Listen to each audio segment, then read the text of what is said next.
Hi guys, in this video I'm going to explain you guys how you can integrate your Teachable Machines machine learning project into your Scratch project. Okay, let's dive into it. So this is Teachable Machine, Google's platform for you to learn, test, and train machine learning model. So what can we do with this one? We can train 3 different types of machine learning model. Let's click Get Started. You will see 3 built-in machine learning project that you can try and test. We have image project that will let you classify different images, the audio project that will help you to classify different audio file or even your own recording. It could be your pet sound like a dog and cat sound, or it could be musical instrument sound. It's up to you. It's up to your creation and it's up to your creativity and imagination. And the last one, the pose project. This one, it helps you to detect your posture and movement by detecting your joints, to exert your joints and your eyes and your nose. So how can we integrate into our Scratch project? So there's another website that I want to show you guys. It's called, okay, let's just type down Scratch with Teachable Machine. So if you type it down, you will see a website called AI for CA. So this website will they have a lot of good resources for a K-12 student. Okay, they intended for a K-12 student. It's not only for K-12 student. You can also try, even if you're not a high school student or a middle school student. You can try it. You can test it. Like, there's a lot of cool stuff in there on their website. Let's take a look at their the Scratch project that they have. So normally, they also have a really good tutorial there.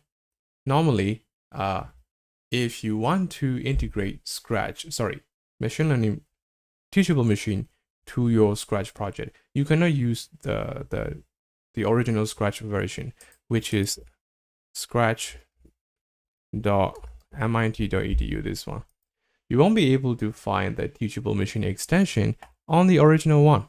As you can see, this one with the cat, the famous one, right? You won't find the Teachable Machine platform extension there.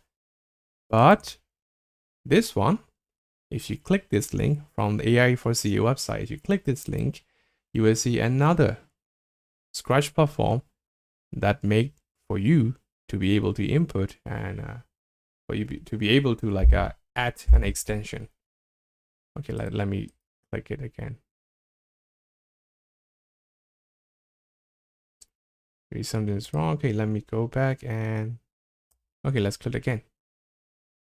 There we go. So this is playground.arrays.mit.edu. Same with Scratch, exactly the same. The only difference is it can be used to integrate with Teachable Machine.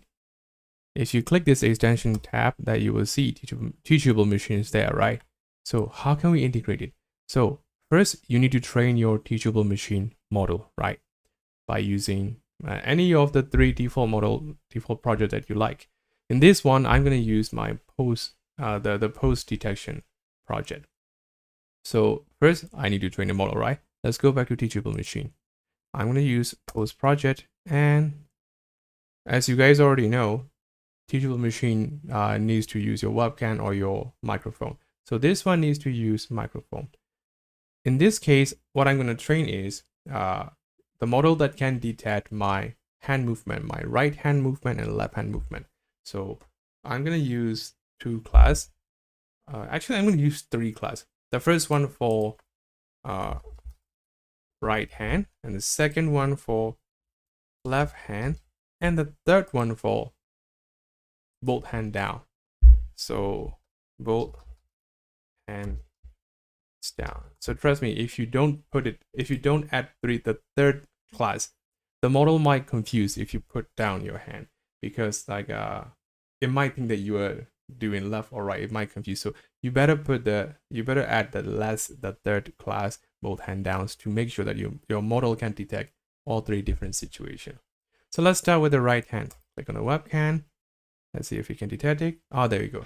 So I'm going to raise my right hand and I'm going to take a series of photos, maybe around 50 photos. Okay. So this is my left hand, right? So I'm going to use my right hand. Okay, there you go. You should see this drawing there, right? You're supposed to see that one. If you don't see it like that, it won't work. So make sure that you can see the blue line on your right hand. I'm gonna hold it until I got 50 photo. Okay, 50 photo. Then I'm gonna move on to the left hand. Again, there we go. I can see the blue line on my left hand. Let's take around, okay, 59. It's okay. It's okay. It's still okay. 50 to 59, not that much difference, right? So, and then the final one, both hands down. Another 50 photo. Okay, I think I took too much. Let's add more for the, it doesn't need that much. Let's add more for the right hand. Okay, so I think I need to add more.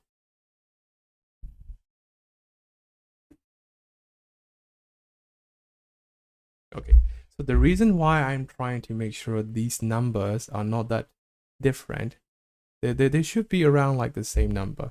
Because if you have around like 200 photo for right hand and only like 60 photo for left hand, the model will get biased. Like all the data that you use for the different data for different classes, each categories of class should have the same amount of, not exactly the same, but should have a similar amount of number. There shouldn't be a big difference. Okay, that's very basic for machine learning. Yeah. So let's wait for a while we're training the model. It might take a while because we're using like total of around like 180, nearly 180 photo, right? So I'm going to show you guys what we can do apart from training. You can, if you know some machine learning basic, doesn't need to know much detail. If you know some basic, you can tune the model by clicking the advanced tab. You can change the different epoch number, you can change different batch size number, and also even like define the learning rate. And if you want to learn more, okay, you can even check under the hood category tab there. It will explain you like how these different things work and the even like accuracy for different classes. You can even calculate the confusion matrix. That's too much. Okay, let's forget about it for a while. Okay, let's see how. Okay, now the model is done. Let's see. Okay, let's test the model. Looks like it's good, right? I put my both hand down and it said both hand down. Let's raise my right hand. Oh, okay, right hand, not bad. How about left hand?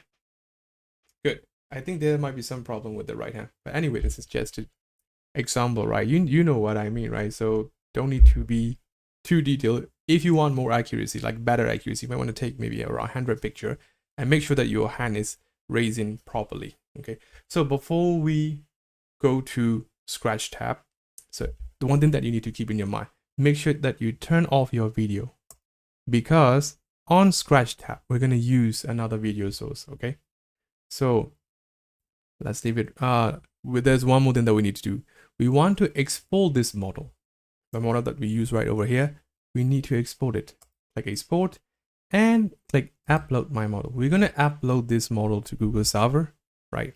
And then we're going to get a link from Google. There, this link. We need this link to to export this model to Scratch. So click the copy button there, right over there. Okay, then go back to Scratch. Now here we have one more important steps to do. We need to add the extension to Teachable Machine here. Click here and it will ask you for a permission. Give it a permission for one time. Okay, now I can see myself right over here. And what I'm going to do is I'm going to export my model right here. How? You can see that use model block there. Put it right over here, but we need a trigger point for that, right? I want to trigger my model. Let's say if I click the green flag, right? So let's go to event category.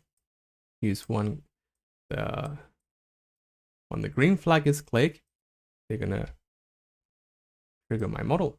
Let's say like activate my model, right? So how can I know that if my model is successfully imported, let's say imported to Scratch?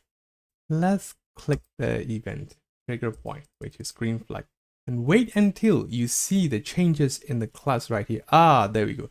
If you see the changes from class 1 to right hand or whatever you give it a name for your class, now that you can see that it's successfully imported. It's time to create two events. Okay, as you can see that Teachable Machine extension has a built-in event.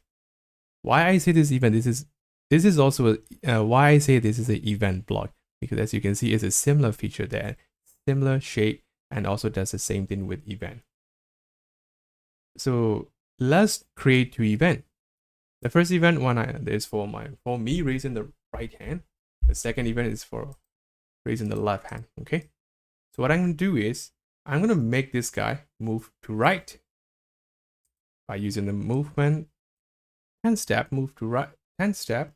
If I raise my right hand, and another one negative 10 step, that means to the left, right? If I raise my left hand. Okay, so, and also I want to make it a bit more interactive, so I'm gonna make him turn to left, right? Turn to left and turn to right. It actually turn to left and right when I raise my hand. So let's go to look category. What we can do? How about we change the costume? Like change the costume to maybe they have like a emotion different costume for different emotion, but I don't want it, so I'm gonna change the costume to maybe only two, facing left and facing right.